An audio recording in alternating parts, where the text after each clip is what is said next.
Hey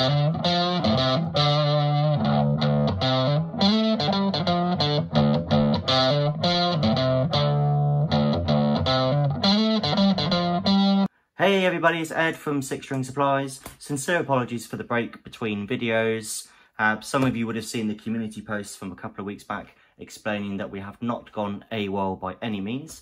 I won't dwell on it, the post is still there if you want to know the details, and with no further ado, let's get into today's video. I'll start off by saying that this mod seems to be increasing in popularity extremely recently, and by that all I mean is that I've seen quite a few posts about it on social media.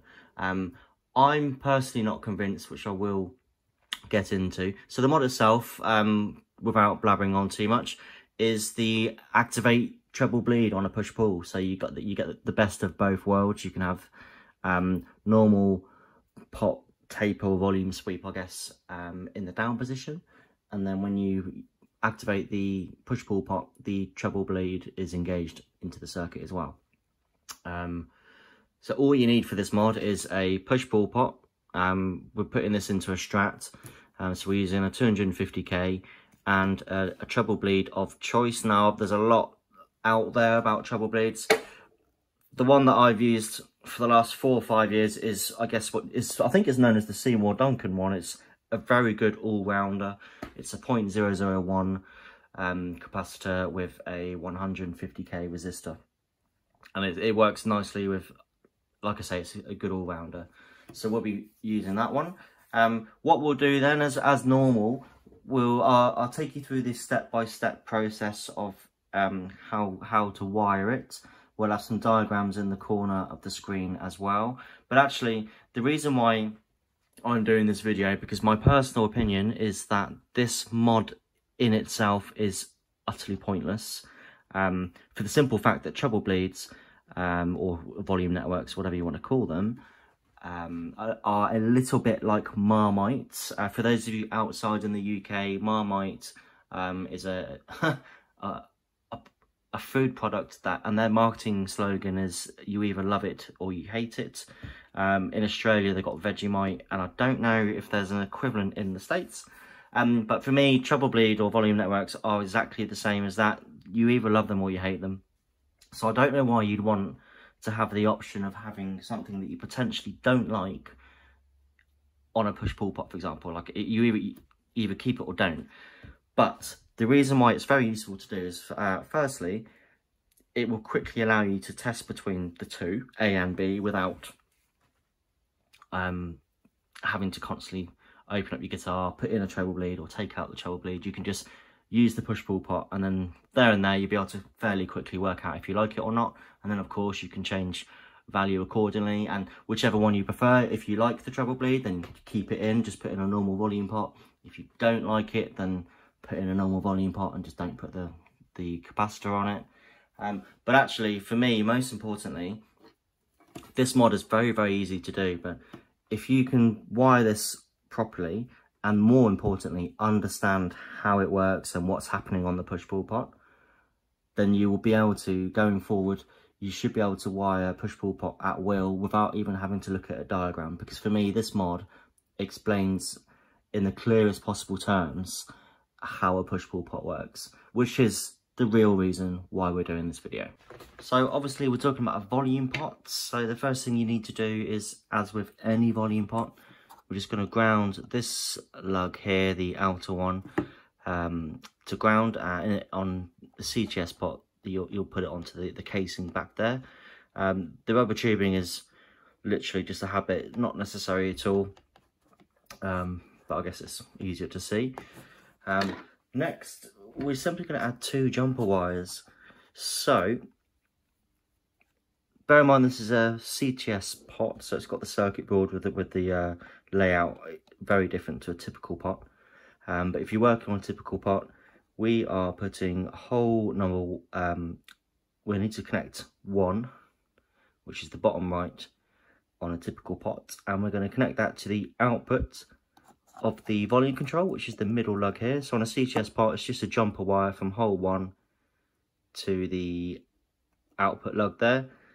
And the other connection we need to make is 0.3. So on a normal pot, it's the bottom left hand pin. I'm going to connect that to the input, which is the left hand lug of your volume pot. So if, on the CTS pots, it's hole 3, just a little jumper wire connecting, bridging the two, just like that. Sorry, I had to do it off camera because it is fiddly as fudge, but as you can see there, 1, we're connecting that one to the output, which is the middle lug of our volume control, and 3, we're connecting to the input, output, ground. Pretty typical. And now what we'll do is I'll just show you where we connect the treble bleed. So your treble bleed actually gets connected to the common lugs. So a lot of switches, push-pull pots have what is known as common, which means they are always connected regardless if the switch is in the on position or off position, or down or up in this case. So the common lugs are C1 and C2, which in this case, a bit annoyingly actually, on a CTS push-pull pot, they're the two that are furthest apart. So we need to connect our treble bleed to these two solder points here, 1 in each lug. So we'll just go ahead and do that. I will do this bit on camera, so I'm just going to squeeze it through, force it in, just like that. And again, the yellow rubber tubing I've got on there is optional. I literally do it just to ensure that the leads don't come into contact with something that they shouldn't. The odds on that happening are low anyway, but it's always worth it, I think, just to not have to worry about it. So there you go. Looks a bit like Edward Scissorhands at the moment, but we'll snip these off once we've done. So we're just going to solder that in place. As you can see, the legs have gone to the 2 common lugs of each respective side.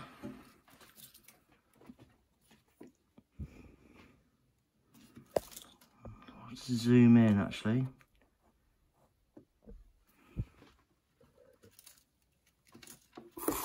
Just give my tip a whirl in the cleanup.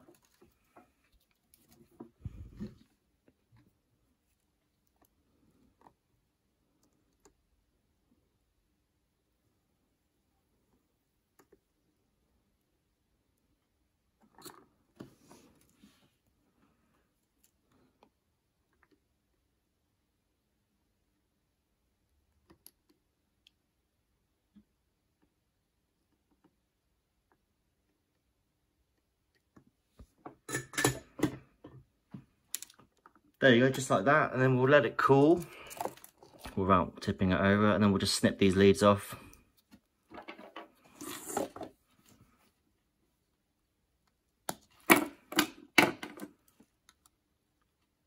Like so. And that, try and make it look a bit straighter, but that is how you wire up a push-pull pot to engage the treble bleed in the up position. Now what we're going to do now, because that was quite simple, I'm just going to go through the theory of it. We'll put some diagrams up on the screen, explain how it works, and then again on the diagrams we'll do it backwards, so how to activate the treble bleed when it's in the down position, and when it's in the up position it's off, should you really want to know. So here's the fully wired pot. I'm just going to put some diagrams on the screen just to demonstrate how this works, and as I was just to elaborate on what I was saying at the beginning of the video, why I think this is, whilst a fairly pointless mod, it's very good at explaining how a push-pull pot works. So there we go. As you can see, we've got our treble bleed connected. So just to highlight what's going on here, now some of you will recall a video we did last year about how to wire CTS push-pull pots and how they work in the various positions, but we'll just do a quick refresher. In the downward position, so the standard pot position here, terminals 2 and 4 are activated and they're connected to the common lugs C1 and C2. So C1 and C2 are always on regardless of which position you've got the pot in. So in our case at the moment, in the down position, 2 and 4 are active. 1 and 2, C1 and C2 have obviously got the treble bleed connected, so that's currently on, and 1 and 3 are not, they're off at the moment, so nothing's happening. Now, when we put the push-pull pot in the up position, it's the reverse. So C1 and C2 are still on, obviously, because they're the common, and then 1 and 3 are now connected. So 1 and 3 are connected to C1 and C2, which means 1 and 3 are now connected to the treble bleed.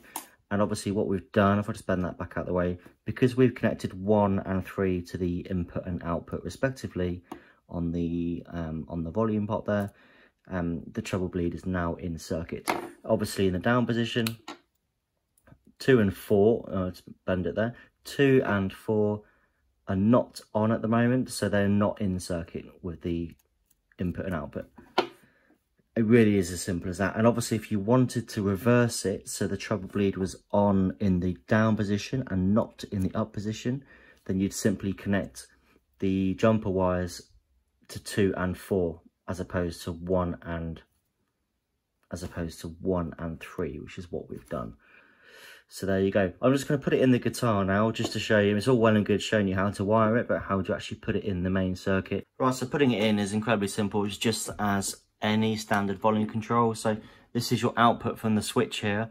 We're connecting that to the input lug, which is the one on the left here. And then your jack socket, we're going to put to the middle lug, which is the output. So just as a typical volume control, so just forget it's a push-pull pot. It's just a normal volume control. Wire from the switch to the input, and the middle one is where you put your jack. There we go. So it really is as simple as that. Apologies for those who have waited 3-4 months for a video, and this is the best we can come up with. Simply, we're a bit rusty, so the first video is just a nice easy one like that.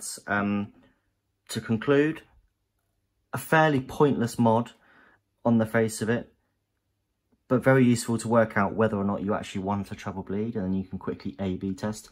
But far more importantly, and again, it's the reason why we've done it, is because it really does show very clearly how a push-pull pot works, or a double pole, double throw switch.